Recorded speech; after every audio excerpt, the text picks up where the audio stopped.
It was on my desk. And then it wasn't. That sentence turns up in Moldavite comment sections so often I stopped counting. A woman who lives alone, no visitors, doors locked, and her piece is simply gone.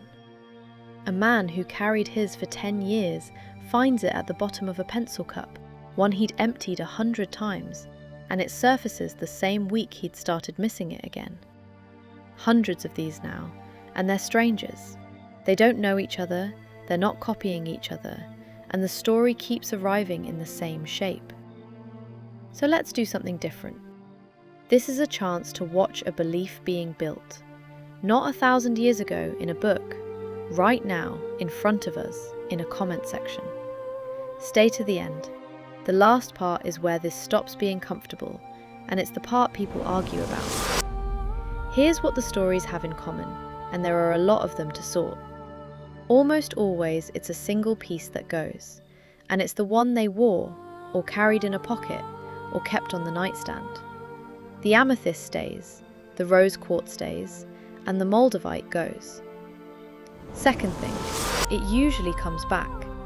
Weeks later, sometimes years later, in a drawer already searched twice, or in a coat nobody had worn since spring, and in one case, inside a shoe.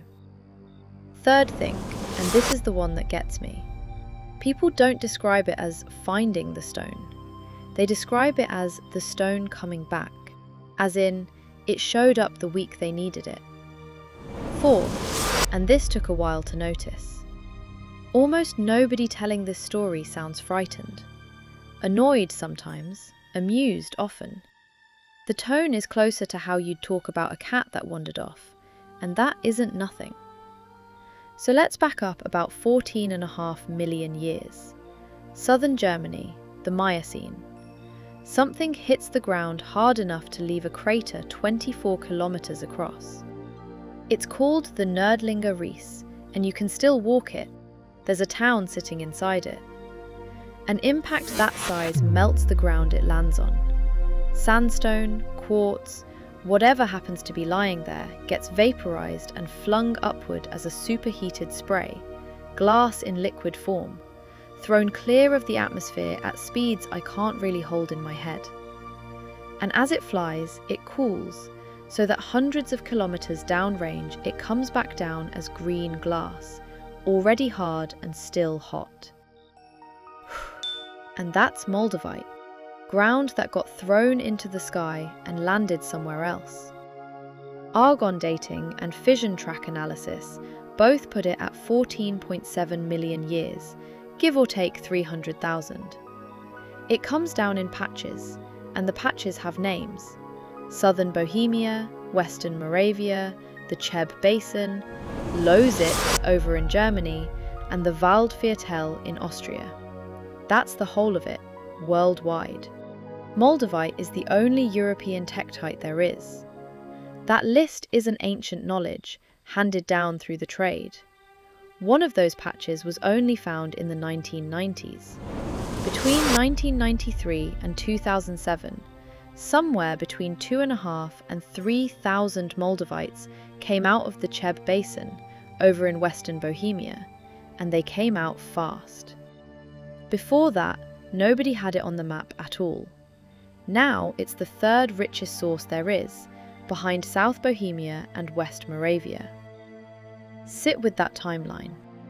By the late 80s, you could already buy a book explaining exactly what this stone does to human consciousness, in detail, at length, with letters from people it had happened to. 5 years after that, geologists were still working out where it lands. The law got finished before the geology did. And the finds over in southwest Poland are still being argued about, which is roughly where this whole subject lives. That's the part that got me, and honestly, it's the reason this video exists. Quick pause, because I get this one constantly. Is Moldavite a meteorite? No, and anyone selling it as one is either sloppy or lying to you. A meteorite is the visitor, actual material from space that survived the fall. Moldavite is what the visitor did to us. It's Earth, melted by an impact and thrown a very long way, which, if anything, makes it rarer. Space rock lands on this planet constantly. Ground that got launched into the sky and came back down as glass doesn't. Then there's what people report when they hold it. The community calls it the Moldavite flush. Heat in the palm first, then travelling up the arm, and the face goes hot with it, while some people go lightheaded.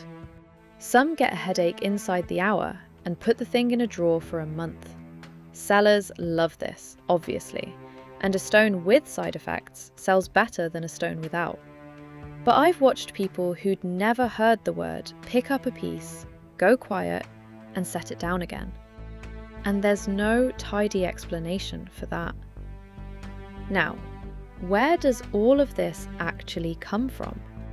Because it feels old, and it isn't. In 1988, Robert Simmons and Kathy Warner published a book through their own press, and they called it Moldavite, Starborn Stone of Transformation. 5 years before anybody knew the Cheb Basin was there. 178 pages, photographs throughout, and a long run of letters from people describing what the stone had done to their lives. Almost everything you have ever heard about Moldavite is in that book. The stone of transformation, the idea that it accelerates whatever's coming, the Holy Grail connection. And the letters, which set the template for how people would describe their own experiences for 4 decades after. 1988. That's the whole tradition, and it's younger than a lot of the people repeating it. 30-odd years later, TikTok picked up that book's ideas, handed them to an audience Simmons could never have reached, and did it in about 6 months. Almost nobody passing them along has heard his name. And that gets us to the phrase everybody knows, Moldavite hell. The idea being that the stone doesn't gently improve your life. It takes a wrecking ball to whatever isn't working and leaves you standing in the rubble to rebuild it yourself. People say it about breakups, about jobs they walked out of on a Tuesday, about moves across countries that made no sense at the time. Read enough of those and a pattern shows up that has nothing to do with geology.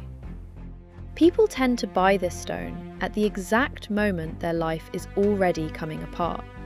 The stone arrives, then the change arrives, and the order gets remembered backwards. Whether you take that as energy or just psychology, the advice comes out the same. Start small, start short, and don't sleep with it under your pillow in the first week. I should tell you mine, because it isn't a flattering story. I lost a piece for 4 months. Small one, and I turned the flat over twice looking for it. Somewhere in those 4 months, I started telling people the stone had gone because I wasn't ready for it, that it had done its work and moved on. I said it more than once. I liked saying it. Then I found it in the lining of a coat, through a hole in the pocket that I'd known about since the winter and never got round to sewing up. The embarrassing part isn't that I was wrong. It's that for 4 months I preferred the story to the stone, and I only noticed I'd been doing it when the story stopped being available. All of which would just be a story about how people are, except for what happened to the price. Start with the money, because the money explains everything else. Before the boom, decent rough Moldavite ran somewhere around $10 to $16 a gram. Then it hit TikTok in the first months of 2021. The manifestation corner of it, all those videos about a stone that will burn your life down and rebuild it, and by that spring it was 22 to 24. Today, good material runs 40 to 50 a gram, and that's if it's real. Roughly quadrupled in about 4 years.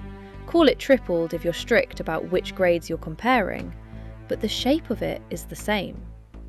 When a stone quadruples and the ground it comes out of is finite, you get factories. The fakes run from insulting to genuinely good. The cheap ones you can spot across a room. Uniform colour, glassy shine, that slightly wet look real Moldavite never quite has. The good ones are a different problem. Moulded surface, deliberate pitting, sometimes bubbles put in on purpose. Some would fool anyone in a photograph, and a photograph is how most people buy. They also arrive with certificates. So, does a certificate settle it? No. It means whatever the person printing it wants it to mean, and I've seen the exact same template turn up under 4 different sellers. 3 tests, and not one is reliable on its own. You want 2 out of 3 agreeing. Bubbles first. Actually, let me be straighter than that, because bubbles are the weakest of the 3 and nearly got left out. Real Moldavite has bubbles that are stretched and lopsided, pulled out of round by the flight, and they sit alongside flow lines running through the body of the glass. Factory glass gives you circles, even sizes, even spacing, like something that's been poured rather than thrown. Hold it up to a window with a phone torch behind it and look into it rather than at it. Surface second, and this is the one I trust most. Genuine texture is chaos. Sharp ridges, wormy channels, pits sitting inside other pits, and it has real depth to it. Moulded texture is shallow, and it repeats itself. There's a version that works without good light. Close your eyes and run a thumb slowly across the surface. Real texture catches at you and keeps catching, in no pattern at all. Moulded goes smooth, rough, smooth, rough. Price third, and that one's easy. Anything under $5 a gram is not Moldavite. It isn't a bargain, and it isn't a seller who doesn't know what they've got. There's no cheap route to real Moldavite anymore. If your piece fails all 3, I'm sorry. If it fails 1, get a second opinion before you grieve.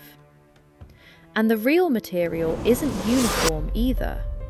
South Bohemian pieces tend to be the classic bottle green, deeply etched, the ones you picture when somebody says Moldavite. Moravian material runs browner, sometimes almost olive, and it gets dismissed as fake all the time by people who've only ever seen the Bohemian sort. Chlum gives you heavier, thicker stones. Besednice made the delicate, deeply sculptured pieces that collectors hunt hardest of all. Hunted, rather. I'll come back to why that's past tense. So if a seller's entire stock looks identical, that's information. Real material comes out of the ground looking like a family, not a product line. Here's the part almost nobody covers, and it's the actual news. The supply is genuinely running out, and not in a marketing way. The mine at Kaplice shut in 2008 because the deposit was finished. And when they tried to open others in the same area, local people protested and stopped them. Besednice is closed as well, which is why those sculptured pieces now cost what they cost. Chlum is still working, and digging it yourself is illegal in the Czech Republic without government permission. On your own land, in your own field. Doesn't matter, still illegal. Which is why South Bohemia has a poaching problem. The layer sits shallow, 2 or 3 meters down, so people go out into farm fields and forest at night with hand tools, sink a vertical pit until they hit it, then tunnel sideways. Fields get holed, forest floors get holed, and sometimes the pits come down on the person inside. The stone in your hand, if it's real, and if it came out of the ground recently, came out of a hole somebody dug in the dark. There's a second confession, and this one cost actual money. I bought my first piece in a shop in Prague. Tiny thing, about 2 grams. So pleased with myself for buying it in the right country, I didn't properly look at it for a year. Then I did, and there they were, perfectly round bubbles, all the same size, spread evenly through the glass like fizz in a bottle. I'd worn it for a year. I'd told people about it. I'd let it sit on my altar next to things I actually care about. It's in a drawer in the hall now. I've never managed to throw it out, and I've never managed to wear it again. And both of those are about me rather than about the glass. It cost about €40. The €40 isn't the part that stings. Right, so what do you actually do about all this? 3 things, and they're all small. 1. Run the tests on what you already own before you buy anything else. Window, torch, thumb. 2 minutes. 2. If you're buying, buy an amount you can afford to lose, and buy from someone who will name the locality. Chlum, Besednice, Moravia. A seller who knows where a piece came from is a seller who actually has it. The words Czech Moldavite on their own mean nothing. 3. Ask for a photograph taken in daylight by them that day, with the piece on a plain surface. Anyone holding real material will do it without blinking. Anyone selling glass finds a reason not to. One more question that comes up constantly. Can it go in water? Yes, it's glass. It's completely fine. And salt's fine too. What Moldavite doesn't survive is being dropped. Which leaves the thing we started with, and it's been there the whole time. Why does this one keep going missing? There's never been a straight answer to this, not from anyone who's worked with stones far longer than me. Here's what there is. Moldavite is small. Most pieces are a few grams, irregular and dark green, a colour that disappears against wood, carpet, soil, the inside of a bag. It's the piece people carry rather than shelve, which means it's the piece that gets moved 40 times a day. And it's the one people are wary of, and wariness makes you handle a thing differently. You put it down somewhere odd on purpose, then don't remember doing it. So a small, dark object, one that travels constantly and gets set down in strange places, goes missing far more often than a fist-sized amethyst on a shelf. And it turns up later, because that's what lost objects do. Actually, that's not quite right. That explains the disappearing. It doesn't explain the timing. And the timing is the part everybody reports. It came back the week I needed it. There's no version of that story that isn't just this. We notice the returns that land well, and we quietly forget the ones that don't. Including me in a coat for 4 months. That's the honest answer. It's a little deflating, and you're getting it anyway. There's one more thing in those comments that won't file anywhere. A lot of people mention that the piece which vanished was a gift. Not the one they chose and paid for, the one somebody handed them. No idea what to do with that. It might just be that gifts end up in odd places, in the drawer with everything else you can't throw away and can't quite use. But it comes up often enough to stop skimming past. So that's Moldavite. Ground that flew, mapped a lot later than you'd think, given its whole modern meaning, by one book in 1988, and mostly counterfeit ever since the price broke. And I want one thing from you. Has a stone ever disappeared on you? Tell me which one. That's the whole ask. One word in the comments, just the name of the stone. Next time, we're staying with the stones that unsettle people and going to the bedroom. Which stones the old ways say should never sleep beside you, and why black tourmaline under the pillow keeps coming up in every comment section going. The moon sees you. Stay moonlit.